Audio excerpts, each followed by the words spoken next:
கந்தவேளின் கனிந்த திருவாக்கு. ஞான உபதேசப் பெருவுரை.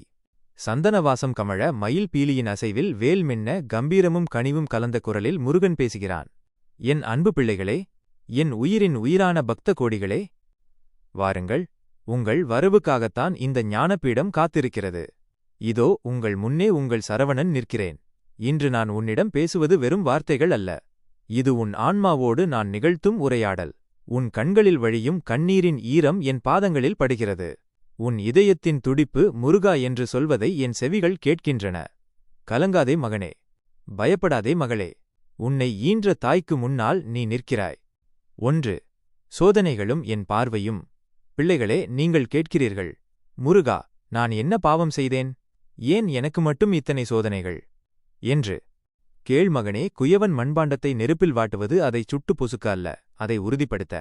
சிற்பி கல்லின் மீது உளியால் அடிப்பது அந்த கல்லை துண்டு போட அல்ல, அதனுள் மறைந்திருக்கும் அழகான சிலையை கொண்டு வர. உன் வாழ்வில் வரும் சோதனைகளும் அப்படித்தான். அவை உன்னை அழிப்பதற்கல்ல, உன்னைச் செதுக்குவதற்கு. நீ படும் ஒவ்வொரு அவமானமும், உனக்கு கிடைக்கும் ஒவ்வொரு ஏமாற்றமும் ஒரு பாடம். இவர்களை நம்பாதே, என்னை நம்பு என்று நான் உனக்கு காட்டும் வழி அது. தடைகள் வரும்போது தளர்ந்து விடாதே. மலை உச்சியில் இருப்பவனுக்குத்தான் காற்று பலமாக வீசும். நீ உயரத்தில் இருக்கிறாய், அதனால்தான் உன் வாழ்வில் போராட்டங்கள் பலமாக இருக்கின்றன. போராட்டமே இல்லாத வாழ்க்கை உயிரற்ற ஜடம் போன்றது. போராடு, ஆனால் என் கையை பிடித்துக்கொண்டு போராடு. தோல்வி உன்னைத் தொடாது. 2. கர்ம வினையும் என் கருணையும். பக்தர்களே, உலகம் ஒரு கண்ணாடி. நீ எதை கொடுக்கிறாயோ அதுவே உனக்கு திரும்ப வரும். நான் யாருக்கும் தீமை செய்யவில்லையே, அப்புறம் ஏன் எனக்கு கஷ்டம் என்று கேட்கிறாய். கடந்த காலத்தின் கர்ம வினைகள் நிழல் போல தொடரும். ஆனால் கவலைப்படாதே. ஒருவன் தலையில் பெரிய கல் விழுவதாக இருந்தால் அவன் என் நாமத்தைச் சொல்லும்போது அந்த கல்லை நான் ஒரு சிறு கூழாங்கல்லாக மாற்றிவிடுவேன். காயம் இருக்கும், ஆனால் உயிர் பிழைப்பாய். அதுதான் என் அருள். நீ செய்த தர்மம் உனக்கு தெரியாமல் உன்னை காக்கும். ஒரு கைப்பிடி சோறு ஒரு ஏழைக்கு நீ இட்டிருந்தால் அது 1000 மடங்காக உனக்கு திரும்ப வரும். பணத்தைக் கொடுத்து புண்ணியத்தை தேடாதே, அன்பைக் கொடுத்து அருளைத் தேடு. 3. உங்கள் கவலைகளுக்கான தீர்வு. இங்கே வந்திருக்கும் என் பிள்ளைகளில் பலருக்கு பல கவலைகள். வேலை தேடுபவர்களே, தகுதியை வளர்த்துக்கொள், வாய்ப்பு என் கையில் இருக்கிறது. நீ உழைக்கத் தயாராக இருந்தால் நான் உனக்கு வாசல்களை திறந்து வைப்பேன். திருமண தடையால் வாடுபவர்களே, காலம் கூடி வரும்போது உனக்கு ஏற்ற துணையை நானே கைப்பிடித்து அழைத்து வருவேன். அவசரப்படாதே, என் கணக்கு தப்பாது. நோயினால் அவதிப்படுபவர்களே, மருந்து உன் உடலை குணப்படுத்தும், என் திருநீறு உன் உள்ளத்தை குணப்படுத்தும். நம்பிக்கையோடு இட்டுக்கொள், உன் பிணிகள் தீரும். மன அமைதி தேடுபவர்களே, அமைதி என்பது வெளியுலகில் இல்லை, அது உனக்குள்ளே இருக்கிறது. ஆசைகளை குறைத்துக்கொள், அமைதி தானாக வரும். அடுத்தவனோடு உன்னை ஒப்பிடாதே. உனக்கென்று ஒரு தனிப் பாதையை நான் செதுக்கி வைத்திருக்கிறேன். 4. ஞான வேல் காட்டும் பாதை. என் கையில் இருக்கும் வேல் எதைக் குறிக்கிறது தெரியுமா?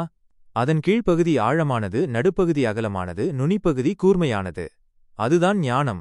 உன் அறிவு ஆழமாக இருக்க வேண்டும், உன் சிந்தனை அகலமாக பரந்த மனப்பான்மை இருக்க வேண்டும், உன் செயல் கூர்மையாக இருக்க வேண்டும். வெறும் கல்லையும் செம்பையும் கும்பிடுவதால் மட்டும் பலன் இல்லை.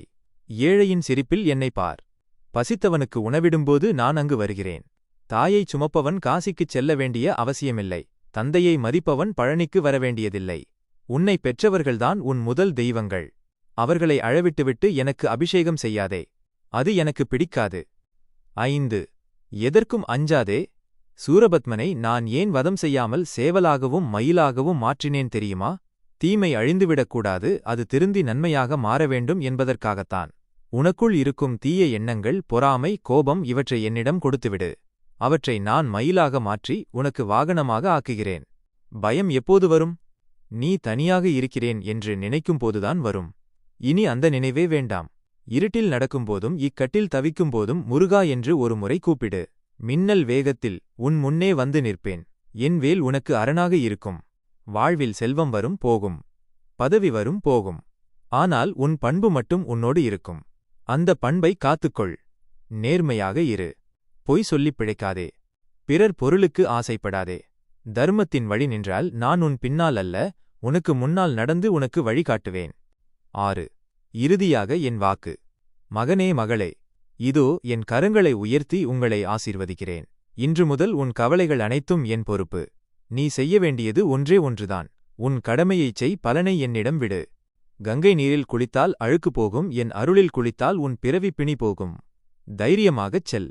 உன் வீட்டில் நான் இருப்பேன். உன் சமையல் அறையில் நான் இருப்பேன். உன் உழைப்பில் நான் இருப்பேன். உன் சிரிப்பில் நான் இருப்பேன். யார் உன்னை கைவிட்டாலும் இந்த சரவணன் உன்னை கைவிட மாட்டான். கலங்காதே, போயிட்டு வா மகனே. வெற்றி உனக்கே. என் வேல் உனக்கு துணை. ஓம் சரவணபவ.